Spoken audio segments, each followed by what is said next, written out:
আসসালামু আলাইকুম বন্ধুরা, তোমরা সবাই কেমন আছো? আশা করি সবাই ভালো আছো। তো আজ নিয়ে এলাম খিচুড়ি রেসিপি, তো তোমরা সবাই দেখতে থাকো। তো প্রথমে আদা, রসুন, কাঁচা লঙ্কা আমি বেটে নেব। তারপর যা যা লাগবে আমি সব নিয়ে নিয়েছি। তো প্রেশার কুকারে একটু ঘি, পরিমাণ মতন তেল, জিরে ফোড়ন দিয়ে দিলাম।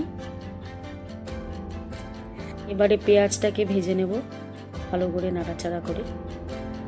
তারপর কেটে রাখা আলু, পেঁয়াজ কলি দিয়ে একটু নাড়াচাড়া করে নেব।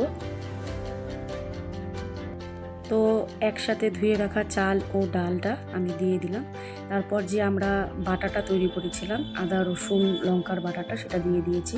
তারপর লবণ পরিমাণ মতো, হলুদ, জিরের গুঁড়ো, সামান্য লঙ্কার গুঁড়ো, একটু চিনি দিয়ে দিলাম স্বাদ হওয়ার জন্য। তারপর ভালো করে নেড়ে ছেড়ে পরিমাণ মতো জল দিয়ে দিতে হবে। জল দিয়ে এবার আমরা ঢাকনাটা লাগিয়ে দিলাম। 3টে সিটি দিলেই রেডি আমাদের খিচুড়ি।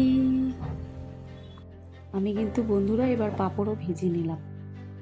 পাঁপড়ের সাথে খিচুড়ি খেতে কিন্তু খুব ভালোই লাগে। তো আমি এবার আমার হাজবেন্ডকে টেস্ট করার জন্য দিয়ে দিলাম। তো বন্ধুরা লাইক কমেন্ট ফলো করে দিও।